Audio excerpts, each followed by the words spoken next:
Hello and welcome back to the channel, guys. You join me again in my driveway. We're going to be doing another customizable feature on these cars. That's something not many people have gone ahead and tinkered with, except for one person that I know of at the time of making this video. And that person is Grant Salone. If you guys know, he had the yellow Sl55. I helped him do his headlights. Actually, I helped him out a fair amount on the build, and I'm really happy I was able to do it because he's a great guy and his car came out great. But one thing that he did that's inspiring today's project, he did a whole entire air conditioning vent swap. Now, I've already started on the side vents as I was away from home and asked Dad to take some measurements on the side vents. The rest of the vents are still in there, and when it comes to actual air vents, I did get the same thing he got, which is the newer vents that you would find in the newer Benzes. This is from a CLA. Now, the CLA, GLA, B, whatever these cars are, they all have the same vents as far as part numbers go. These ones are the side vents in a CLA. The side vents are bigger than the center vents, and what's great about that is that the side vents are essentially plug and play. You can plug them into the side vents on the R230 and they fit in perfectly. And this is part of the center vents. Now, the center vents face actually fits flush with the R230 vents depending on how you install it, but the whole point of this video is to show you guys how I install these vents in my car. Now, before you decide on tackling this whole entire project, if you are still undecided, just make sure you watch the whole entire video because there are some aspects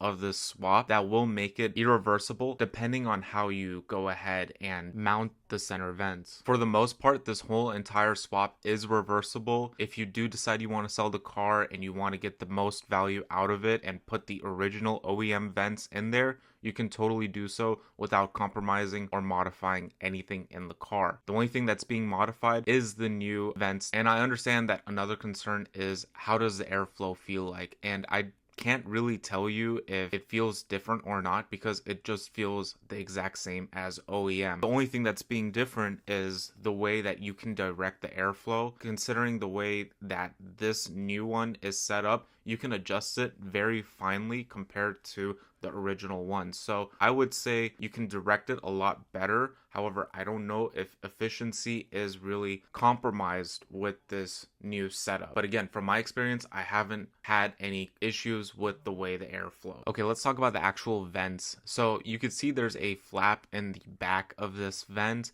If you twist the little dial on the actual vent, it will open and close those. I don't think it's necessary considering how the R230 vents are set up. You can adjust them by the center dials on the center vents if you want to allow more airflow or not. We all know this. So what I'm going to recommend is removing those flaps from the back. It's very easy to do, and again, it doesn't compromise anything as far as airflow does. I end up doing it later on in the video. Up next, we also have a bunch of these cables here. If you want to do the ambient lighting that you can install on these, I don't know anything about electrical, and what from Grant said in his video, he did blow a fuse, and I don't really want to go ahead and tackle that on my own, so I'm just going to leave him out. Now, another reason why I am doing this whole entire swap, I'm just going to show you guys very quickly. So age is a huge factor as to the reason why these vents are starting to fall apart. But let's go ahead and get into removing these center vents.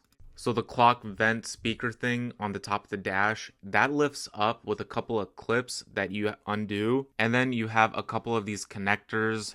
I undid the one on the right side and moved the whole entire unit off to the other side so I can have ease of access into two screws that basically hold that center vent in place.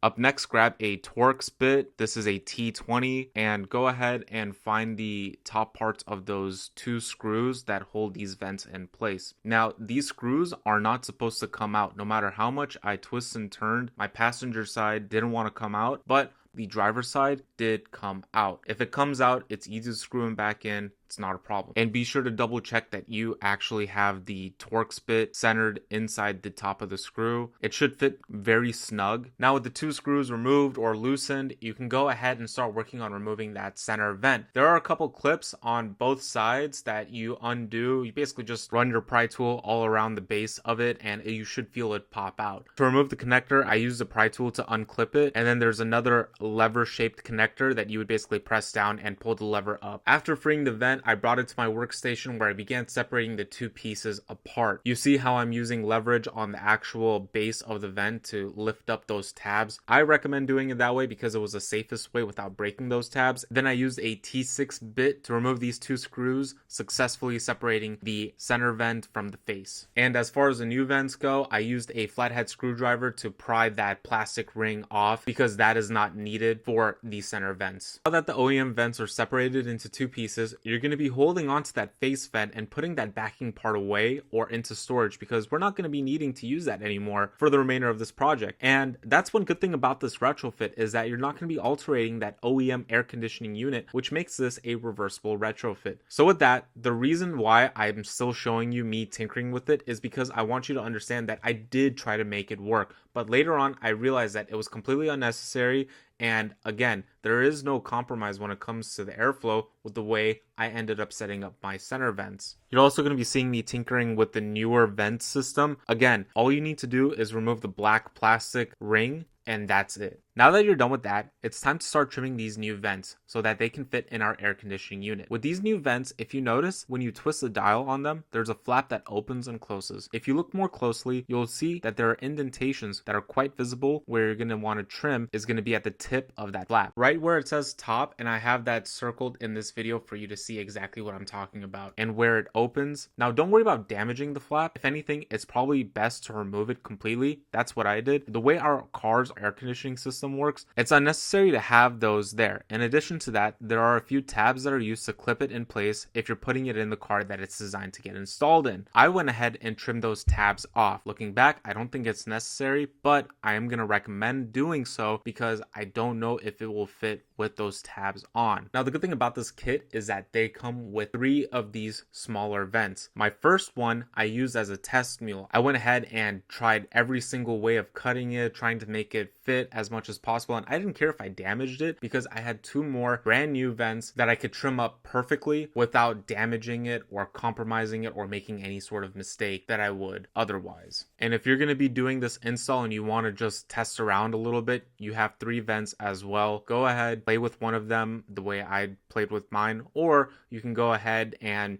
just keep one as a spare in case you do end up messing up. Okay, so next is where Grant's installation process and my process starts to drift off ever so slightly. In this video, he kept the chrome ring on the OEM vent fascia and removed the chrome ring on the new vents. I was curious what it would look like if I did the opposite, by removing the chrome ring on the OEM fascia and keeping the chrome ring on the new vents. And by doing so, I was able to see what was quite possibly a 0.5mm gap in diameter between the new chrome ring and the OEM fascia vent opening. And honestly, I prefer it this way. I did it because it actually looks like a whole lot more of a retrofit and it sits quite nicely. And you're going to see how I end up mounting it to this vent fascia later on. So now that we understand how this is actually going to look and fit in our car, let's go ahead and get to trimming these vents down so it actually fits pretty flush in our car. And you're going to want to trim both of those pieces down until it looks very similar to this. Like I mentioned earlier, you can see those little notches right there at that base. You want to trim just a hair above those notches, exactly like the way I'm showing you in this clip. And you're going to want to go ahead and do that for both of these vents. Once you've completed trimming down both vents and they look exactly like this, it's time to move on to the next step. So here's another part where both Grant's installation and my installation segregate a little bit. He went ahead and utilized zip ties. I tried to utilize zip ties. I couldn't make it work for the life of me. I even drilled holes in those tabs trying to make mounting points for zip ties. It just didn't work out for me at all. And then I had this idea in the back of my head of, oh, what if I just glue it on there? But then how am I going to get it centered perfectly if I just glue it on there? And then I had the brilliant idea. What if I used headlight butyl? I had some laying around. I went ahead and I tried that out and it worked. It actually worked really well because I was able to stretch it thin enough, keep an even consistency, and just wrap it around these vents, and I was able to make it fit and work perfectly. And the best part is when you use headlight butyl, it's not permanent. You can always remove it. Now, if you watch this clip, I'm going to be showing you exactly how I installed this butyl. First, I went ahead and saw which way that the little center part, which way it spin, because I would like for it to mirror it. If I turn the right side right, it should turn right. If I turn the left side left, it should turn left. I didn't want both of them turning the same exact way. Let me go ahead and tell you what some of the cons are. Headlight butyl isn't permanent. That also means that the chance chances of it moving under the right amount of pressure or force is there, and it's not 100% going to stay in place. You can play around with it if you want by putting a lot more butyl, but my dad had a different idea, and we just went ahead and used some sort of glue that he had. I think it was caulking for a sink or a bathtub, and I could tell you ever since I glued it in that manner, I haven't had any issues with it moving around. In fact, it was pretty stable. And also a good thing about sink caulking is that it can easily be scraped off. So again, this isn't a permanent retrofit. I still feel like I can remove these vents and put the OEM vents back in place without sacrificing the value of my car. And that's how I was able to retrofit these newer style vents in my 20-year-old Mercedes. Now, to do the side vents, it's actually quite simple, but I'm gonna explain it in real time. The reason why I'm doing a voiceover is because my audio got messed up. So here's the final result. I turned on the SL. The instrument cluster is gonna have a video coming out soon, but I just turned on the SL, and here are the vents. Now I'm getting some air coming through. Oh yeah, that's really good. When I direct it towards me, I'm feeling air come to me when I get in my position since my battery is dead.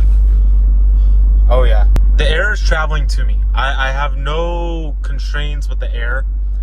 These side vents are super easy. You basically undo this. It's an 8mm Torx. You undo it. It's the top one right here. 2 o'clock, 5 o'clock. Clips, slide that out. This slides right in. Same thing with that one. But the main beans of this operation was this. And I did remove the little blockers that were in them on all 4 of them, because if you just slide this down on your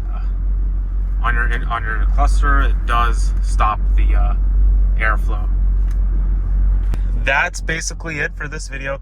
If you guys found this video useful, please let me know in the comments below if you do plan on doing this. I'm curious to hear your guys' opinion. Let me know in the comments below. But yeah, thank you guys so much for watching.